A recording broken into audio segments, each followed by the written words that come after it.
Olá, meus amigos, minhas amigas do site Notícias Agrícolas.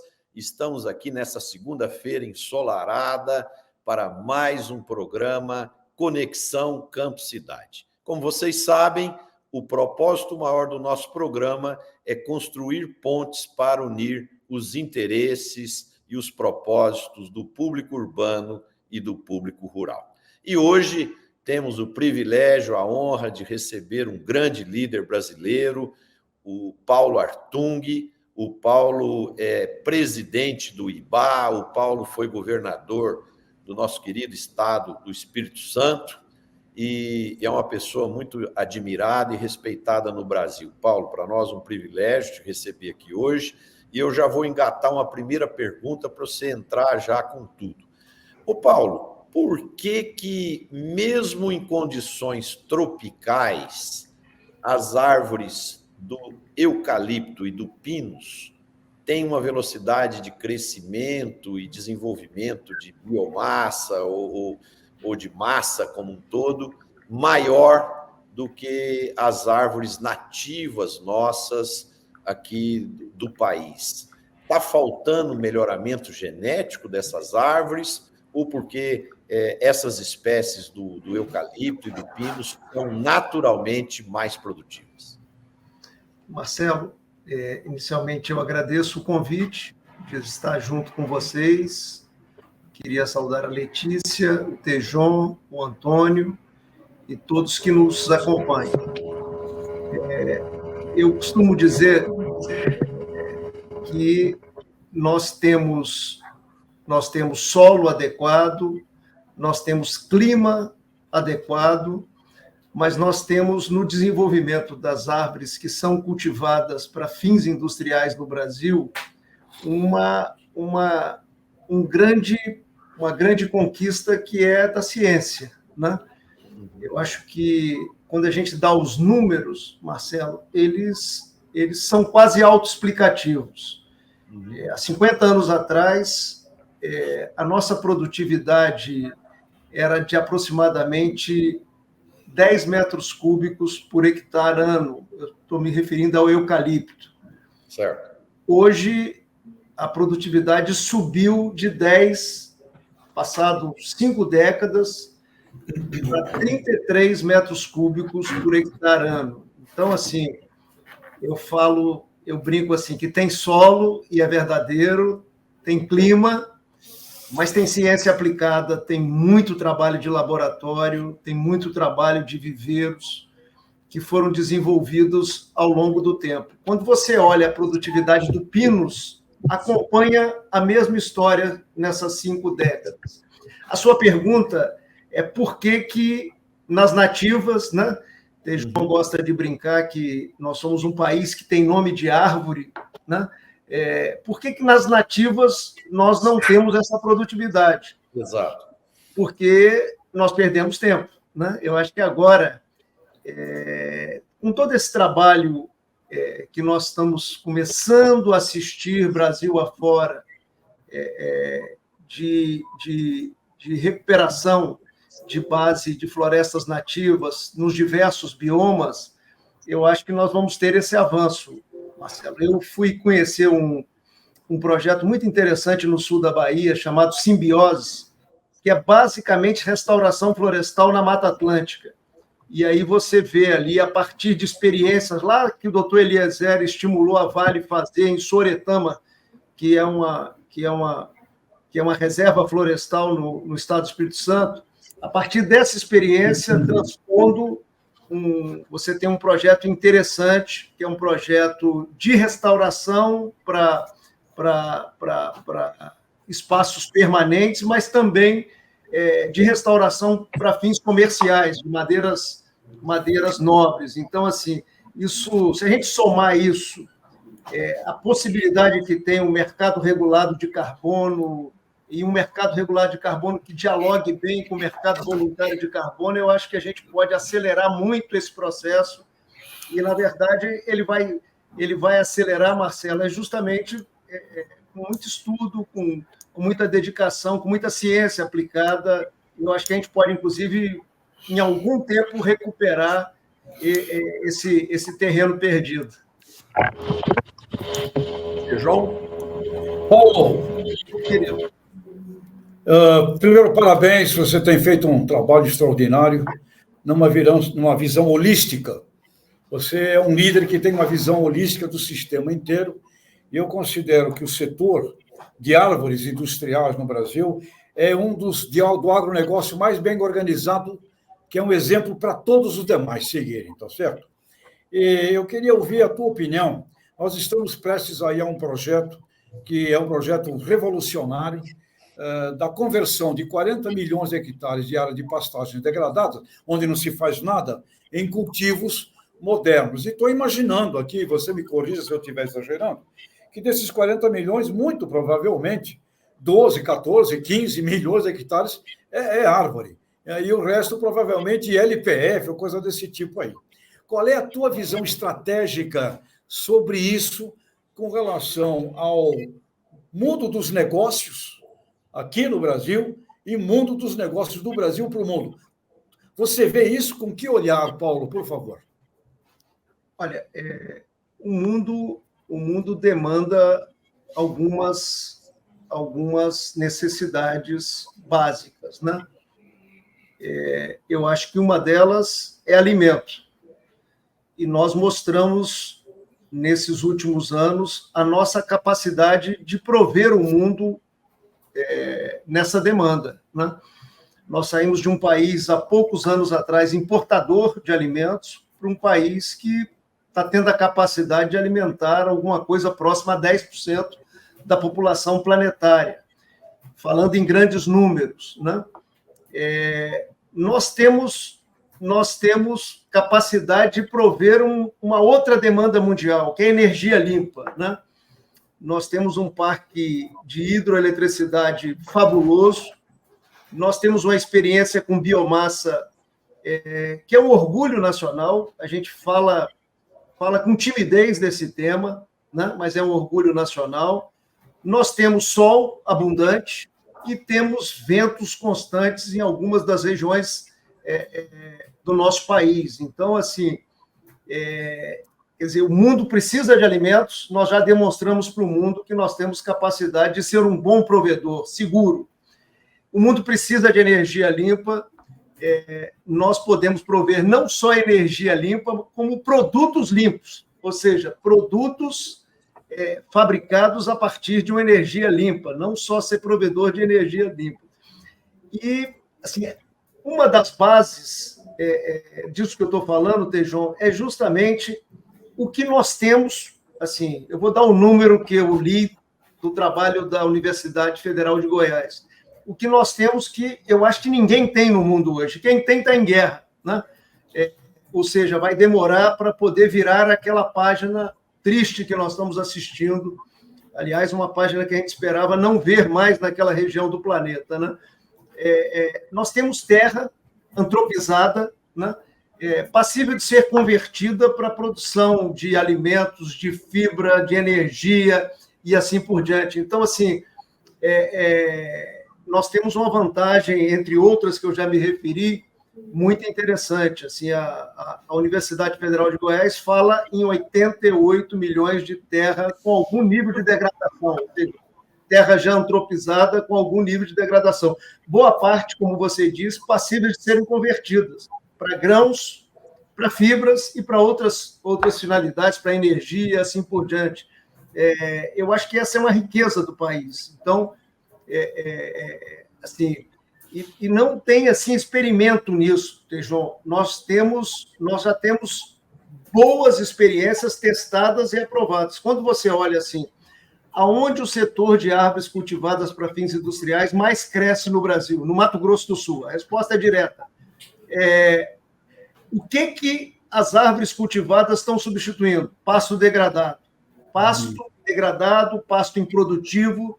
Quer dizer, você vai ver o Projeto Cerrado. O Projeto Cerrado é um dos maiores investimentos privados que nós temos no nosso país. É uma planta industrial que está sendo erguida pela Suzano, né? Suzano que está completando esse ano 100 anos de existência. Um investimento que chega perto de 23 bilhões. feito pela Suzano. Quer dizer, a área que ela está desenvolvendo de árvores cultivadas hoje é toda substituição de pastos, né? Com terras próprias, com terras arrendadas, muita terra arrendada e assim por diante. Então, quer dizer, a experiência está na mão, Tejon. Eu falei isso com o ministro Fávaro há poucos dias atrás. Eu fui ao gabinete do ministro conversar sobre as possibilidades do setor. Então, hoje o setor já planta, colhe e replanta em aproximadamente 10 milhões de hectares, né? E temos toda a tecnologia para evoluir. Esse setor que planta, colhe e replanta em 10 milhões de hectares conserva 6,7 milhões de hectares. Isso é um dado importante. Quer dizer, quando a gente olha no uso da terra, nós somos um ponto fora da curva. Trabalhamos em aproximadamente 10 milhões de hectares e conservamos de nativas e restauradas 6,7 milhões. Para quem vai nos ouvir, que tamanho é esse 6,7 milhões? É mais ou menos o estado do Rio de Janeiro. Não é a cidade do Rio de Janeiro, é o estado do Rio de Janeiro. Então, assim, nós temos experiências bem-sucedidas.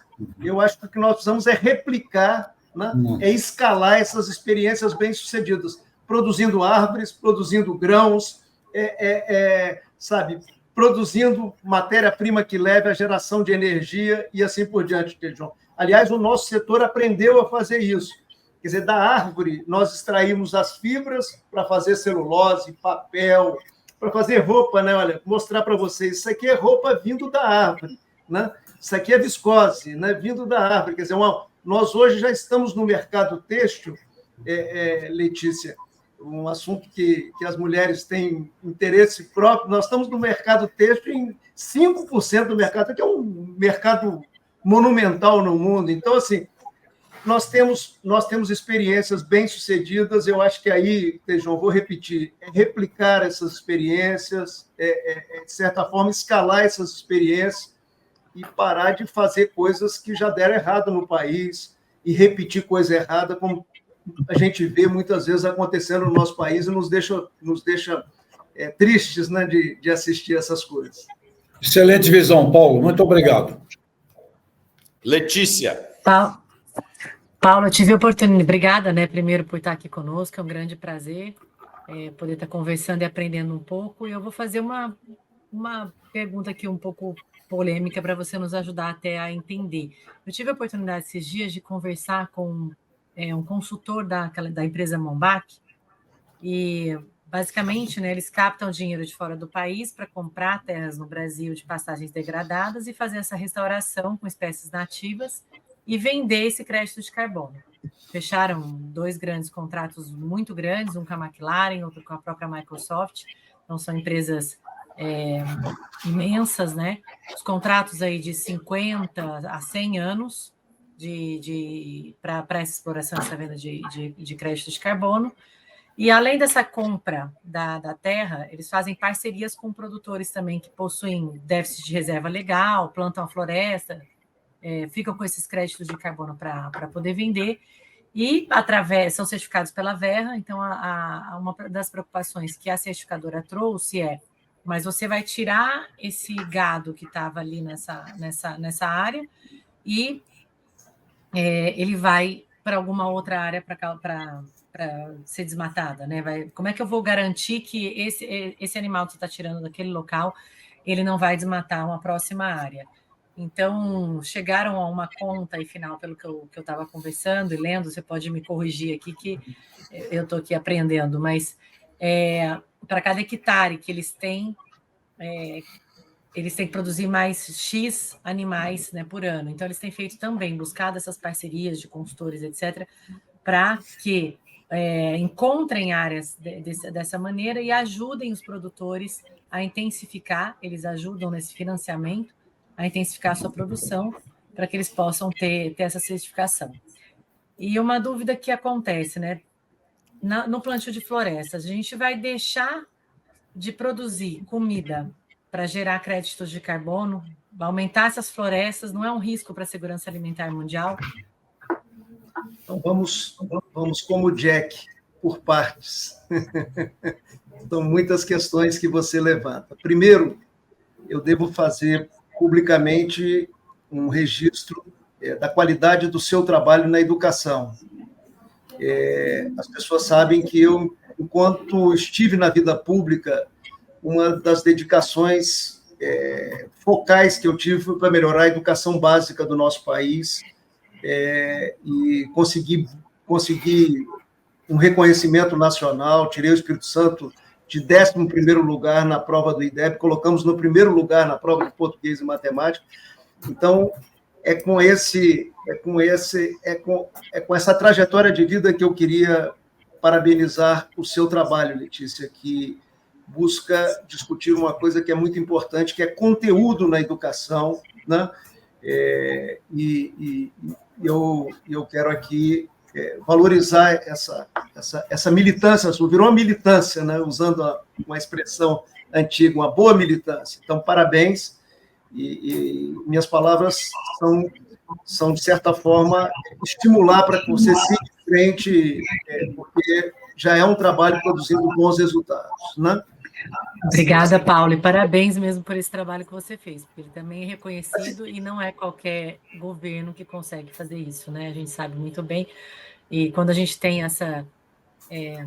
esse destaque, esse benchmark no Brasil, a gente precisa usar. Temos muitas coisas boas aqui que às vezes não aparecem, então parabéns pelo seu trabalho nessa trajetória educacional também, já falamos algumas vezes, né, sobre Legal. isso. A segunda questão é entrar nas suas indagações, né? Assim, quando a gente olha o mundo, assim, um dos grandes desafios do mundo é a emergência climática, né? E os países estão se mexendo, né? Assim, quando você olha a União Europeia, você tem aí o Green Deal e as suas normas regulamentadoras, né? Questões que afetam o mundo inteiro, afetam o Brasil e assim por diante. Quando você olha os Estados Unidos fez um plano, o IRA, um plano de estímulos para o desenvolvimento da economia verde, assim, quase que trilionário, né? Assim, não em real, em dólar, né? Assim, que é uma diferença expressiva, né? Quando você olha a China, você olha o grande investimento que a China está fazendo, principalmente em energia solar, mas também eólica, e mudando a sua matriz de transporte, né? Quem foi à China recentemente comenta como que as cidades que eram as cidades muito barulhentas se tornaram cidades muito silenciosas num tempo muito pequeno, coisa de 10 anos. Então, assim, todos estão se mexendo. Evidentemente, Letícia, que quem tem grana, né, se mexe com mais agilidade. O Brasil, infelizmente, é um país que se endividou muito, né, como proporção daquilo que nós produzimos. É um país de renda média, né, é um país em desenvolvimento e muito endividado, né? Então, assim, quando chega na hora dessa, nós não dispomos dos recursos fiscais que outros países dispõem. O que é que nós temos que fazer melhor do que todo mundo, Letícia? Nós temos que ter uma base de regulamentação melhor do que o mundo, né? Assim, quando a gente fala de crédito de carbono, né? Quer dizer, está esse bate-cabeça lá entre Câmara e Senado, nós estamos acompanhando, nós da IBA estamos acompanhando, tentando dar contribuições.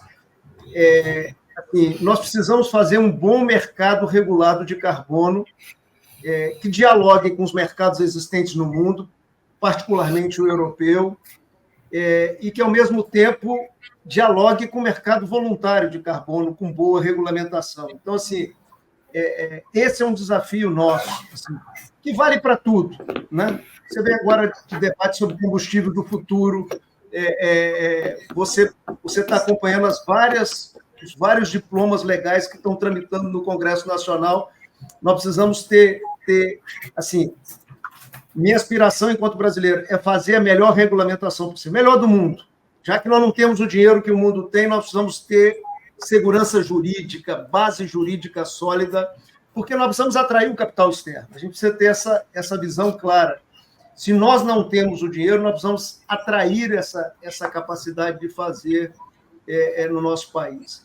Assim, eu não me preocupo assim, com a questão desse recurso que é tão raro no mundo. Né? Eu falei assim, olha, quem disputa com a gente, sabe? Disputa com a gente a Ucrânia, que está em guerra, foi invadida pela Rússia, sabe? Uma guerra absurda, né? Assim por diante. Poderia disputar com a gente algumas regiões da África, que vão gastar muitos anos para ter uma base de segurança jurídica para atrair capital mundo afora. Então, assim, nós temos uma vantagem extraordinária, nós temos terras abundantes, vou voltar a dizer, já antropizada, né? Então, nós podemos organizar a nossa produção com os estímulos certos, Letícia. Assim, precisamos aumentar a produtividade da nossa pecuária. Quer dizer, precisamos ter foco, o que nós precisamos fazer, e eu encontro desses passos que nós precisamos dar numa trilha certa. Assim, mas eu não tenho dúvida, se a gente conseguir desenhar boa regulamentação, no caso do mercado de carbono, que você colocou em discussão, em outras frentes, né, nós temos a possibilidade de ser provedor de hidrogênio de baixa emissão, quer dizer, que é uma outra fonte de energia. Quer dizer, quando a gente olha o mundo, quer dizer, precisa de fontes novas no transporte marítimo, precisa de SAF para o transporte aéreo, quer dizer, precisa de outra base. Tem muita coisa a fazer, tem muita oportunidade em cima da mesa. Evidentemente que o Brasil precisa romper com essa tradição que o velho Roberto Campos, não o atual, que é presidente do Banco Central, nos legou, né? O velho Roberto Campos, que eu tive a oportunidade de ser colega na Câmara dos Deputados, na Comissão de Finanças, ele dizia: o Brasil não perde uma oportunidade de perder oportunidades. Né? Eu estou mudando um pouquinho a frase, mas o sentido é o mesmo. Então, nós precisamos parar de perder oportunidades. Talvez na história econômica do país, e aqui eu falo um pouquinho como economista, esse momento, Letícia, nós temos em cima da mesa as maiores oportunidades da nossa história. Eu acho que a gente precisa se organizar enquanto país, sabe, abandonar o retrovisor. Não adianta pensar esse Brasil de 20, 30, 40, 50 anos atrás. O país é outro, o brasileiro é outro. Você anda o Brasil hoje. Esses dias eu estive em Caçador, no interior de Santa Catarina. Fiquei impressionado, não só com Caçador, com toda a região, um cluster em torno do plantio de pinos espetacular, gente vendendo para o Brasil, vendendo para o mercado americano, vendendo para o mercado europeu. Né? Então, assim, nós precisamos parar de perder a oportunidade. Hoje nós temos uma oportunidade muito boa em cima da mesa, não temos o dinheiro que precisávamos ter para mover os estímulos que nós precisávamos criar, mas nós temos um substituto disso. Pode não substituir 100%, mas substitui bastante, que é a gente ter uma boa regulamentação para atrair investidores do mundo inteiro em boas plataformas de desenvolvimento no nosso país. Não sei se lhe respondi tudo, mas tentei me esforçar aqui. Antônio da Luz. É ótimo, obrigada. Governador Paulo Artung, me permita chamá-lo assim, afinal de contas, 3 vezes governador, nós vamos chamá-lo de governador. Eu conheci o seu estado ano Tem passado. gente que me chama de prefeito até hoje lá na cidade de Vitória, eu fico todo orgulhoso. Eu conheci o seu estado no ano passado, estive lá com o convite da Gazeta, foi muito bacana lá, fiquei impressionado também com o seu estado, um estado muito próspero, muito desenvolvido e muito, muito acolhedor. Governador, a indústria que o senhor representa, ela termina caindo num complexo industrial imenso, tem uma enorme agregação de valor, gera muito emprego, gera muito PIB, gera muita renda, gera muito impostos, traz muitos dólares lá de fora pelo comércio exterior, e é claro que o nosso país tem um potencial imenso, tem um ganho ambiental enorme, além de riqueza e lucro, as árvores lá da Ibá, elas também fazem fotossíntese, então tem uma contribuição imensa para todos os olhos, para todos os lados que nós olhamos. Né? Nós somos economistas, somos colegas, sabemos bem a importância do setor. Agora, eu tenho uma preocupação com o crescimento do setor, que é o seguinte: a produção de árvores, ela requer um planejamento de mais longo prazo, porque é diferente de uma safra, né? Diferente de uma lavoura temporária. Nós temos que planejar, e nós estamos planejando um crescimento desse setor, o que é ótimo para o nosso país. No entanto, eu fico preocupado com a questão logística, porque, afinal de contas, aonde temos unidades fabris, seja de celulose, seja do que for, nós temos um problema logístico instalado. No Rio Grande do Sul mesmo, nós temos a CMPC, que é uma empresa gigantesca, e as estradas que abastecem ela, né, são estradas importantes, elas, toda hora um caminhão carregado de riqueza, carregado de PIB, carregado de impostos. Agora, e temos um limitador logístico. Como é que a IBA, como entidade, como é que vocês estão vendo o crescimento do setor e como é que vocês estão vendo as questões logísticas? Que tipo de preocupação vocês têm com essa questão? Que me parece, aos meus olhos, um limitador de longo prazo do crescimento do setor. Olha, vou te dar alguns exemplos bacanas que nós estamos vivendo nessa matéria, né? Há muitos anos atrás, você precisava de madeira do sul da Bahia para abastecer a fábrica no município de Aracruz. Chamava Aracruz Celulose, depois passou a chamar Fibria e hoje chama Suzano, né?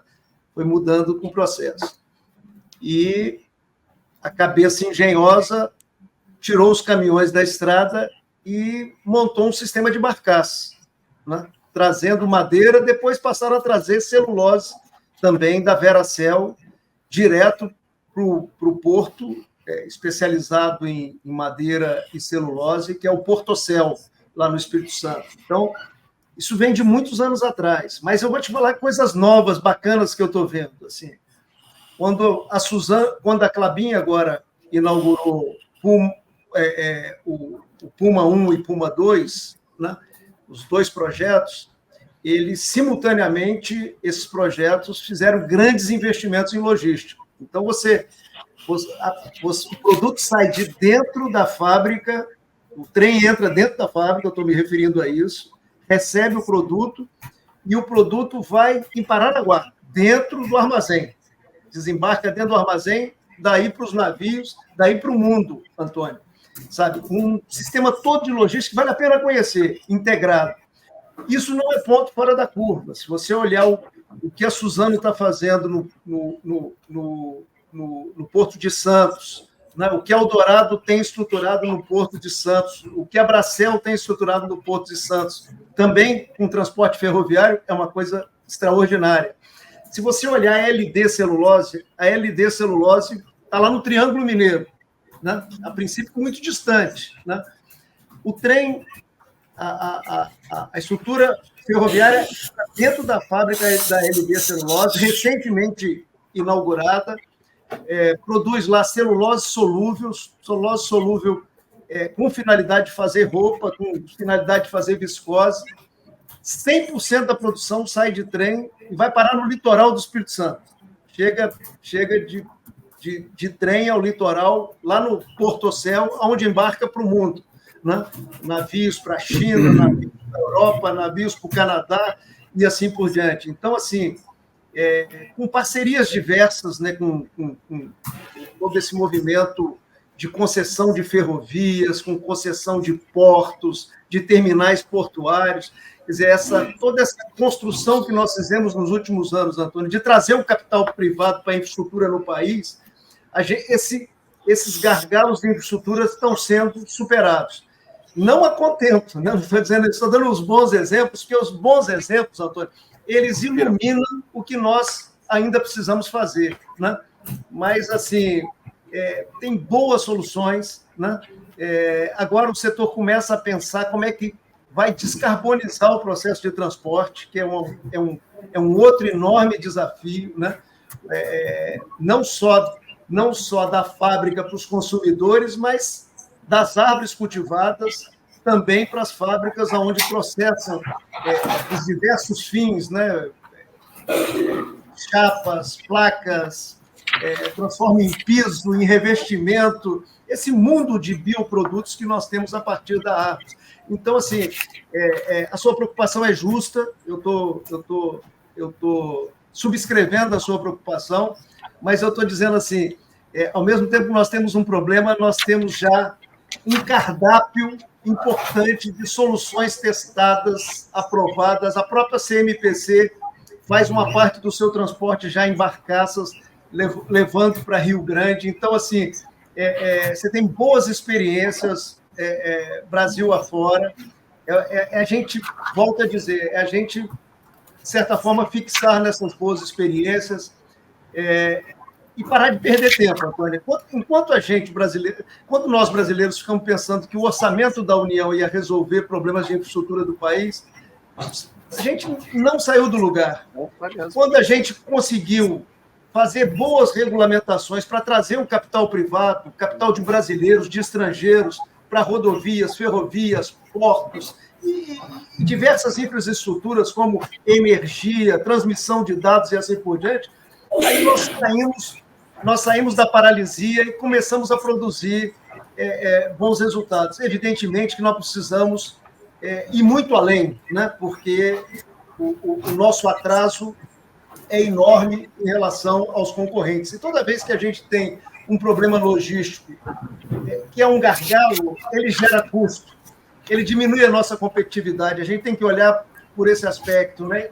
E aí, se diminuir a nossa competitividade, faz com que a gente gere menos emprego, gere bons empregos para os brasileiros e brasileiras. Quer dizer, é esse ciclo virtuoso que nós precisamos implementar no Brasil. Quando a gente olha um setor como o nosso, sim, agora nós recebemos estatística, passam de 2 milhões de empregos diretos e indiretos e efeito renda que esse setor está provocando no Brasil. Quer dizer, e a gente não deve nada a ninguém, Antônio. A gente está produzindo no Brasil, somos competitivos na Ásia, somos competitivos na América do Norte, somos competitivos na Europa e assim por diante. Eu acho que esse é um bom exemplo, inclusive, para a gente olhar as coisas que deram certo no Brasil.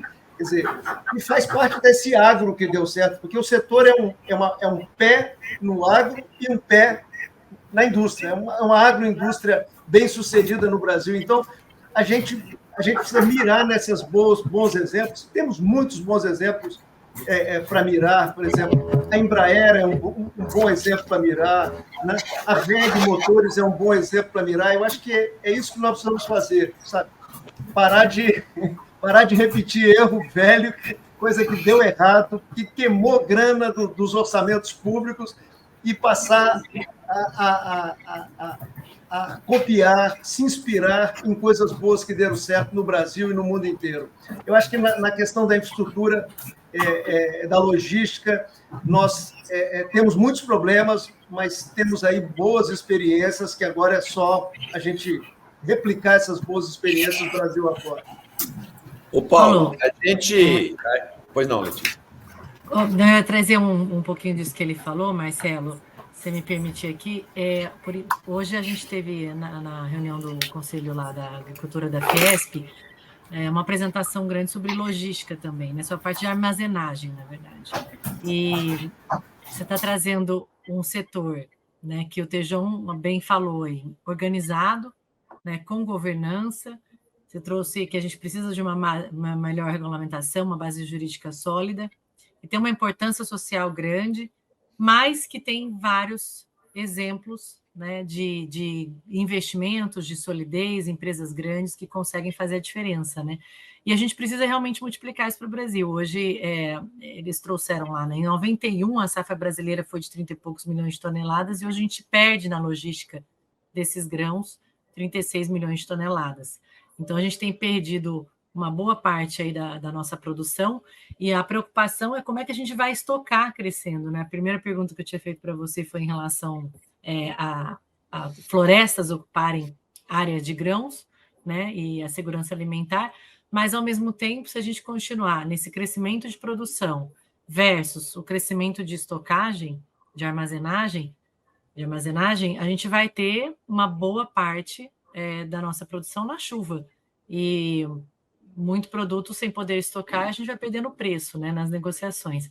Então, a gente tem que utilizar esses bons exemplos aí. Parabéns para esse setor tão sólido e que faz as coisas de maneira diferenciada. Eu já vi bastante disso no setor sucroalcooleiro também. É trem entrando, levando açúcar direto para os portos. Então, a gente tem coisas boas que a gente deveria copiar, né, para o restante do país. Sim, só para a gente fazer um exercício que o nosso ministro Roberto Rodrigues trabalha muito, assim, quer dizer, nós temos hoje de áreas cultivadas, produzindo grãos, alimentos, alguma coisa em torno de 77 milhões de hectares, assim, só para a gente ter os números. Nós temos a pecuária no Brasil ocupando 160 milhões, 77 milhões contra 160 milhões de hectares. Assim. Então, assim, olha o espaço que nós temos se a gente amplia a produtividade nessa pecuária para desenvolver um conjunto de atividades, né? Ampliar nossa produção de grãos, com a mesma área que nós estamos trabalhando. Quer dizer, o país tem um potencial enorme. Eu falei a área que nós trabalhamos em 9,9, eu arredondei para 10, mas são 9,9 milhões de hectares que a gente planta, colhe e replanta. Com isso, nós viramos o maior exportador de celulose do planeta. Nós somos o segundo produtor, estamos atrás dos Estados Unidos, né? Mas somos o maior exportador do planeta. Quer dizer, nós dobramos, Letícia, a nossa exportação nos últimos 10 anos. Nós saímos de 9 para 18 milhões de toneladas. Eu vou dar os números aqui aproximados. Nós saímos de 9 para 18 milhões em 10 anos. É a idade da IBA. A IBA vai completar agora 10 anos de existência. Na indústria, a IBA, o nome é Indústria Brasileira de Árvores. Muita gente fala que é um instituto, mas é Indústria Brasileira de Árvores.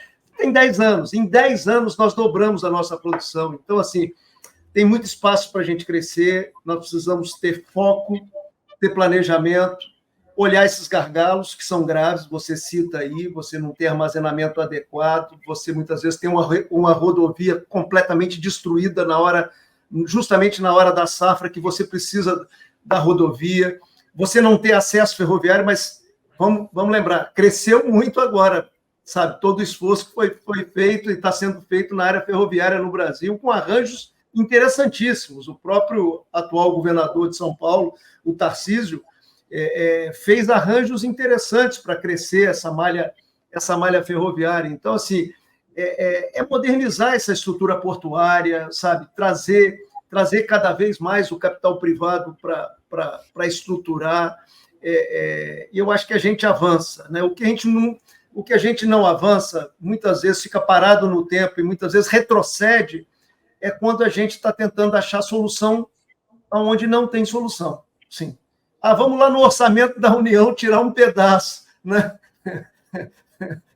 Aí qual é o pedaço que vai tirar lá se a Previdência já consome uma fatia tão grande, se a folha de pagamento dos servidores já consome? Quer dizer, é um orçamento apertadinho, ali não vai sair solução, né? Mas se você tiver uma boa regulamentação que permita o capital privado entrar numa ferrovia, entra numa ferrovia, mesmo sendo um investimento com maturação de longo prazo, desde que você faça as coisas bem feitas. Se você monta uma regulamentação que permite o capital privado entrar na estrutura portuária do Brasil, a gente tem como dar um salto.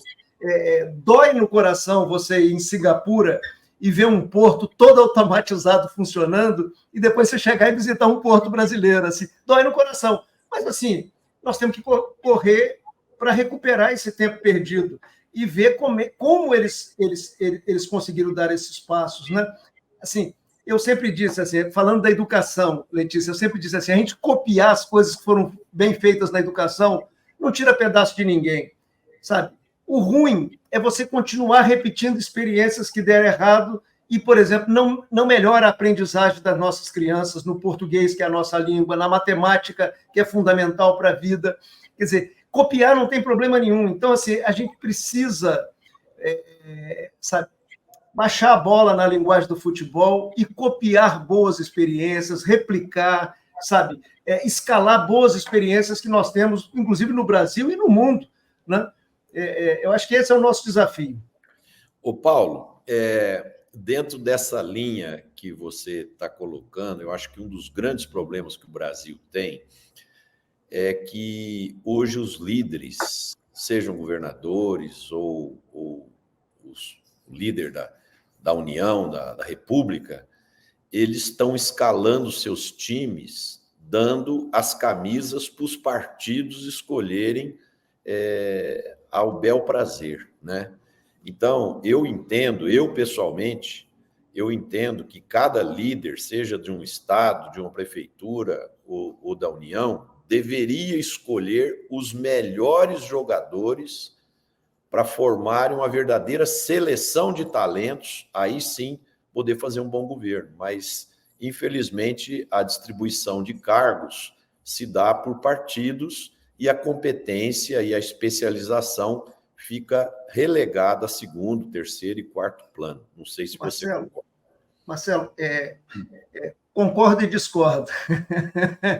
Então, vamos lá. Deixa eu te dizer aqui, olha, veja bem, assim, eu acho que governo pode ser uma combinação, e foi o que eu pratiquei na vida, da boa técnica com a boa política. Assim, pode misturar essas duas coisas, né? Fazer o que os jornalistas antigos chamavam de um cozidão, da boa técnica com a boa política. O que eu quero dizer com isso?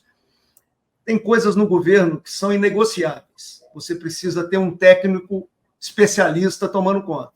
Mas nem tudo no governo é assim, né? Então, assim, você pode, em algumas áreas, sabe, trazer a contribuição partidária, porque a contribuição partidária também te ajuda a ter maioria na Câmara dos Deputados, no Senado da República, nas Assembleias Legislativas, nas Câmaras de Vereadores e assim por diante. Então, essa combinação precisa ser feita. E não pode, assim, a gente ter uma visão ingênua disso, porque se você vai na França, Tejon é o nosso especialista em França aí, é assim também que a negociação é feita. Precisa ter uma maioria parlamentar e aí você tem que dialogar com os partidos políticos. Agora, dá para fazer as duas coisas, Marcelo. E a experiência mostra isso, né? Você pode misturar a política, né, a representação política, que vem da sociedade, assim, é legítimo, vem do voto popular, com a formação técnica, com conhecimento específico da área, sabe? Você não vai apanhar um Ministério da Fazenda, vamos colocar uma coisa que é muito importante num país como o nosso, sabe? E simplesmente, pelo critério político, nomear esse ministro da Fazenda. Você pode até combinar o critério político com um critério técnico de entender o que é um ministério como esse, o papel que tem no desenvolvimento do país e assim por diante. Então, assim, eu acho que dá para combinar as duas coisas. Quando você exacerba numa posição só, eu vou te mostrar os dois lados como é que eles dão errado.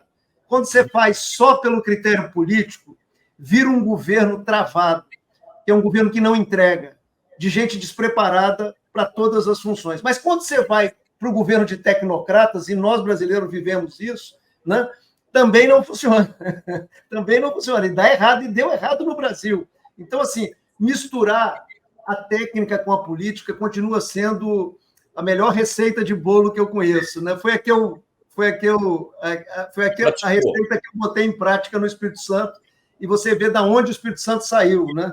O Antônio tocou nesse assunto. Nós saímos da mão da desorganização, do crime organizado, da corrupção generalizada, e viramos um Estado organizado que muitas vezes serve de exemplo para outros. Muitas vezes o pessoal do Rio me chama para conversar. Como é que a gente conserta o Rio de Janeiro? Eu falei, a primeira coisa é colocar os cariocas no jogo, né? Porque os cariocas é que vão ter o protagonismo para consertar o Rio de Janeiro, porque a sociedade capixaba veio junto com a gente. Não foi o Paulo Artung, governador, que fez a mudança. Foi o Paulo Artung liderando, mas com uma sociedade muito ativa, a OAB ativa, as igrejas, a Igreja Católica, as igrejas, de uma maneira geral, ajudando e mobilizando para que a gente colocasse o Estado em outro rumo. Então, assim, eu misturaria essas coisas, Marcelo. Eu não teria preconceito. Eu não teria preconceito nem com a boa técnica, não podemos ter, porque é a ciência, nem com a política, porque o voto, é a democracia, sabe? E é importante, quando a gente põe um projeto lá no Congresso Nacional, que é bom para o povo que ele seja votado, que ele não seja engavetado. Para isso, a gente precisa ter base no Congresso Nacional, ter diálogo no Congresso Nacional. Então, nós precisamos fazer as duas coisas. E eu acho que aí a resultante é sempre melhor, pela minha experiência, pelo meu treinamento de vida. Perfeito. Eu estive hoje pela manhã, amigos, na inauguração da FEMEC. A FEMEC é uma feira em Uberlândia do agronegócio mineiro. É a maior feira de Minas Gerais de agronegócio. E estava lá teve lá o governador de Goiás, o vice-governador de Minas, muitos deputados federais, estaduais, e o nosso querido companheiro de bancada aqui, o Roberto Rodrigues, que fez a palestra inaugural lá falando sobre bioenergia. Foi uma palestra de muito sucesso, o Roberto, como sempre, muito brilhante, mas uma coisa interessante que eu senti lá, que mesmo com as dificuldades que o agro está passando pela queda do preço das commodities, a gente sentiu o entusiasmo das pessoas, né? Um volume enorme de estandes, as grandes empresas todas lá presentes, tudo muito organizado. Então, assim, eu saí de lá com esse entusiasmo que o Paulo passa aqui, falando da cadeia que ele lidera. Mas aí eu cheguei aqui no escritório, fui dar uma lida na mídia antes do programa e estava lá assim, a BIMAC fala que as vendas de máquinas e implementos agrícolas em fevereiro caiu 28,2%, que no bimestre já caiu 29,7% e que a previsão de 15% de queda vai ser revista provavelmente para uma queda de 30% na venda das máquinas esse ano. E logo em seguida, já mostrando que tem 2 fábricas lá no Rio Grande do Sul, já fazendo paralisações na produção, dando férias coletivas, paralisando alguns contratos e tal. Então, assim, a gente acaba vivendo situações ambíguas, né, onde você vê uma parte do setor muito pujante, entusiasmada, como a gente sente a vibração do Paulo aqui, e ao mesmo tempo na mídia você vê notícias que deixam a gente com alto índice de preocupação. Marcelo, posso dar 2 informações? Sim? Fora do setor. Primeiro, são as contas externas do Brasil. Quando eu era estudante de economia, o professor colocou no quadro a frase do Mário Henrique Simons, né? Vou tentar repetir a frase aqui. Crise fiscal aleija. Crise cambial mata. Por que o Mário Henrique Simons falava isso naquela época? Juros. Porque o Brasil vivia de crise... Oi? Juros aleijam. Você acertou minha frase aí. Porque o Brasil vivia de crises cambiais cíclicas. Quer dizer, não tinha dinheiro para pagar suas contas. No ano passado, a balança comercial do Brasil fechou com 98 bilhões de dólares de saldo comercial. 98 bilhões de dólares. Ah, mas é o agro. É o agro.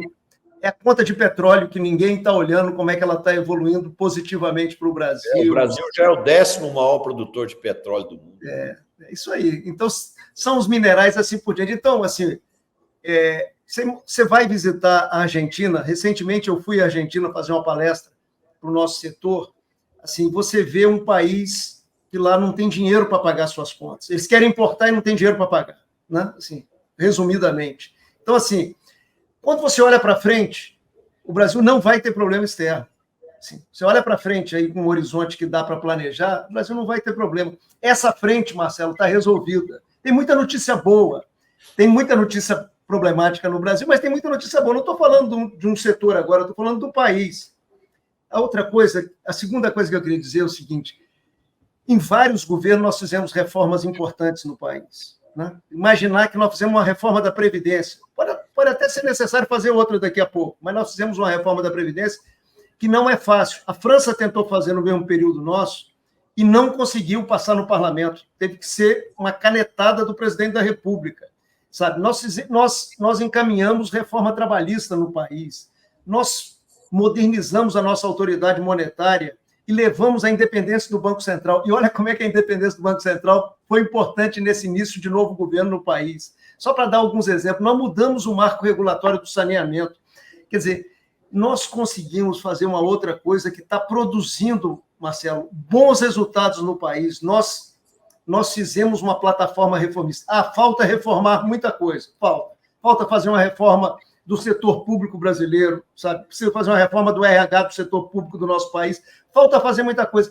Mas nós fizemos. Se a gente olhar alguns países, não conseguiram sair do lugar, inclusive países desenvolvidos, que precisam endereçar algumas dessas questões, não conseguiram fazer.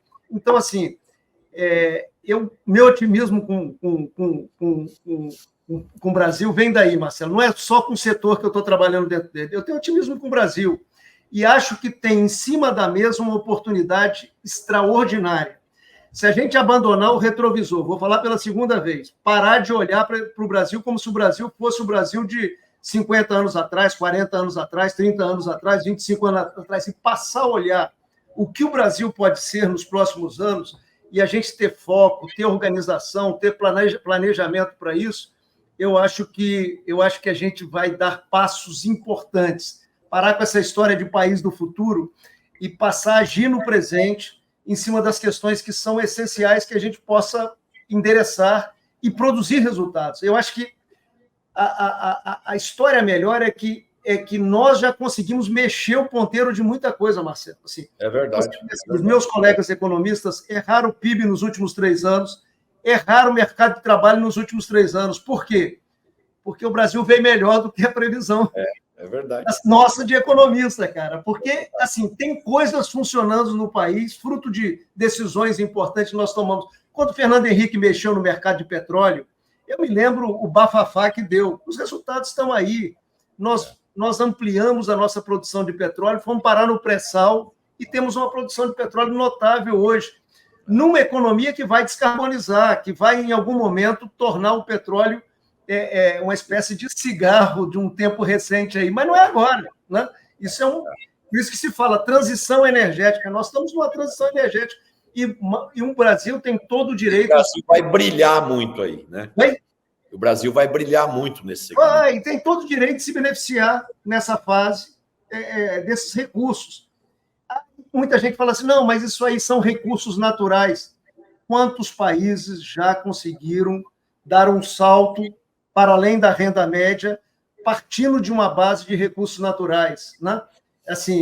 Então, não tem que ter preconceito com as coisas, né? Nós precisamos ver onde estão as janelinhas, as frestinhas de oportunidade e navegar. Se a gente ficasse parado no tempo lá, sem fazer pesquisa, sem desenvolver ciência, nós estávamos com o Cerrado até hoje, achando que era uma terra improdutiva, que ninguém queria, e assim por diante. Hoje é uma terra disputadíssima, né?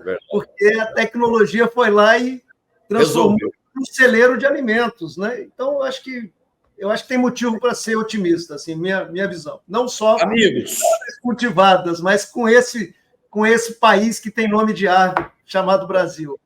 Amigos, o papo do Paulo é muito bom, muito conteúdo, muita riqueza, muita inteligência. E o tempo voou aqui, já estamos caminhando para o final do programa. E, Paulo, nós temos mais 1 minuto para agradecer aqui você, e foi muito bom ter você aqui. Nós vamos trazer você aqui mais vezes para você engrandecer o programa. Queria que em 1 minuto você desse sua mensagem final aí para os nossos internautas. Olha, minha mensagem é de otimismo, né? Minha mensagem é de esperança, né? Eu acho que nós somos um país interessantíssimo, diverso, né? Nós, brasileiros, na maioria das vezes, não conhecemos o nosso país. Eu me lembro, Marcelo, quando eu era diretor da área social e regional do banco, do BNDES, que o presidente do banco pediu que eu fosse ao Projeto Jari. E aí eu fui ao Projeto Jari. O Projeto Jari estava parado na época por problemas empresariais. E eu fiz essa trajetória assim, que eu não tinha noção. Eu já tinha visitado Manaus tantas vezes, Porto Velho, eu tinha feito palestra, mas eu não tinha noção dessas dimensões do país. Quem vai no norte do país fica impressionado das dimensões do nosso país. É só lembrar que ali tem uma cobertura florestal que significa mais de 60% do nosso território e que nos diferencia do mundo. Aliás, é uma das vantagens competitivas que nós temos. Nós somos sede da maior floresta tropical do planeta, de 20% da biodiversidade. Olha o tamanho do Brasil no planeta e olha que nós temos 20% da biodiversidade do planeta, 12% da água doce do mundo. Então, assim, minha mensagem é de otimismo. Evidentemente que nós precisamos parar de fazer coisa errada. Nós precisamos parar de repetir erro que nós já repetimos 1, 2, 3 vezes e de vez em quando aparece um líder para dizer, não, nessa 4ª vez agora vai dar tudo certo. Não, nós precisamos parar de repetir, copiar coisa boa, copiar coisa que deu certo no Brasil, copiar coisa boa que deu certo. A Coreia do Sul fez uma revolução educacional. Vamos conhecer essa revolução educacional da Coreia do Sul, sabe? E tentar aprender com ela o que dá para adaptar a nossa realidade aqui, que é diferente da Coreia do Sul, mas que a gente pode beber dessas boas experiências. Eu acho que se eu tivesse que fazer uma receita de bolo aí, como os antigos gostavam de fazer, a receita de bolo nossa deveria ser essa: mirar nas boas experiências já executadas no Brasil e no mundo, e aí transformar o imenso potencial que esse país tem, sabe? E é um imenso potencial em oportunidades reais para os seus filhos, né, para as suas filhas, principalmente para os jovens brasileiros que precisam olhar para o nosso território e ter esperança de construir um futuro digno para si próprio e para suas famílias, para os seus descendentes. Um abraço Obrigado. A todos, foi um prazer muito grande estar junto com vocês, pessoas queridas que eu gosto e admiro. Obrigado, viu, Paulo? Obrigado mesmo. Letícia? Paulo, é muito bom te ouvir. Na verdade, a gente sai mais animado depois de várias notícias, né, que a gente vê por aí ruim. E queria trazer só esse ponto que você colocou, a importância da pesquisa, da ciência e escalar essas boas experiências. Eu acredito que o país, ele consegue sim ser o país do presente, mas se for via educação. A gente está precisando, para parar de atrapalhar e parar de olhar no retrovisor, a gente está precisando de pessoas mais bem educadas, profissionais mais bem formados, né? Então, temos esses exemplos, estava conversando com o Tejão um pouquinho antes aqui de entrar, temos exemplos maravilhosos no Brasil, também feitos pela iniciativa privada. Então, você trouxe experiências logísticas e esse setor que é tão bem organizado, eu acredito. Caiu a Letícia aí. Você fechou o seu microfone sem querer, Letícia. Eu acho que eu bati sem querer aqui. Então, eu acho que as empresas e o setor privado devem investir cada vez mais nisso, porque aí o Brasil vai ser do presente mesmo, porque com todo esse potencial, só ninguém nos atrapalhar pela frente, que aí não tem para o Brasil. Né? Então, obrigada, e obrigada por trazer esse otimismo e esses dados do setor aí, que a gente consiga caminhar bem para o futuro. Obrigada, ótima semana. Obrigado, Letícia. Antônio?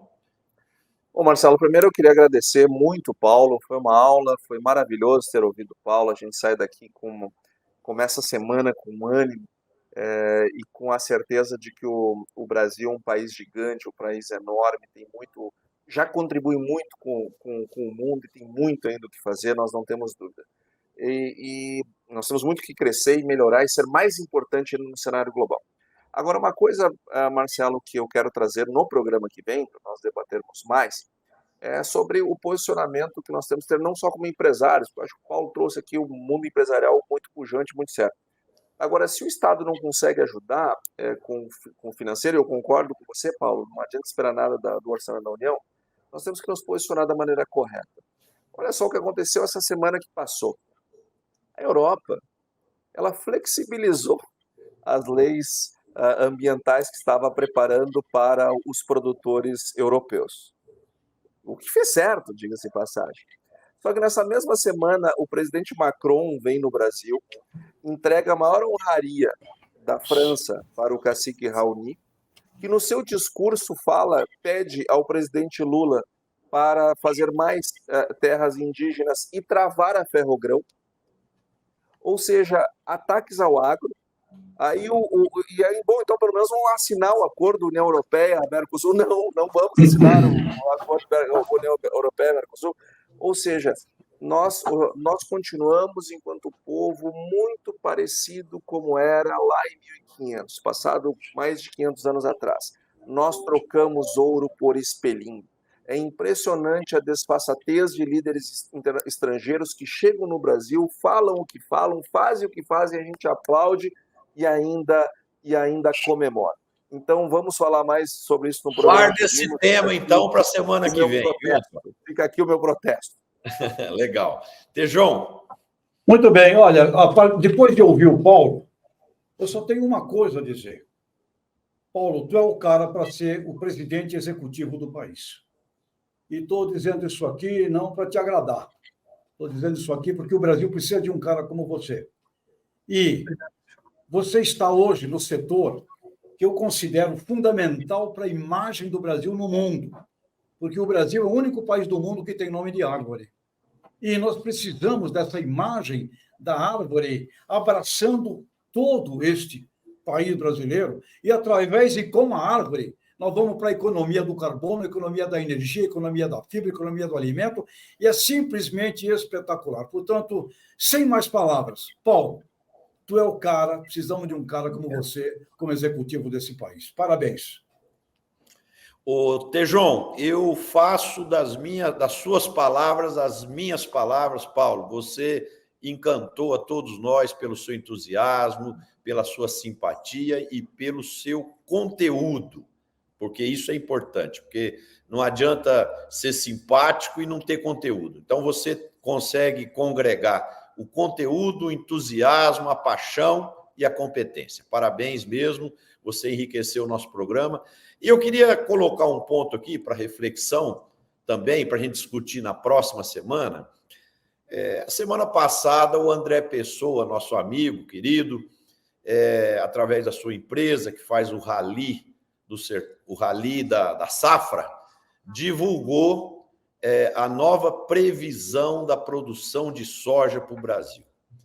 E ele aumentou ainda mais a previsão, passando para 156 milhões de toneladas, porque, segundo os estudos que eles fizeram, existe um estado, uma área equivalente ao estado do Maranhão, que não está sendo mensurada nas previsões e avaliações aí da Conab, do IBGE e do próprio USDA. Então, esse é um ponto que eu tenho batido muito aqui. As previsões de safra estão muito dispersas, né, oscilando aí da AproSoja de 135 milhões de toneladas para essa das safras de mercado de 156 milhões de toneladas, quer dizer, são 21 milhões de toneladas, isso dá cerca de uns, fazendo uma conta de cabeça aqui, ao redor de 15%. Então, é muita variação num momento que nós temos satélite, que nós temos tecnologia, e essas previsões não podem serem tão variáveis e tão diferentes como estão sendo feitas. Eu acho que é necessário que as diferentes instituições revejam suas tecnologias, suas formas de como fazer essa previsão, porque isso está confundindo o mercado.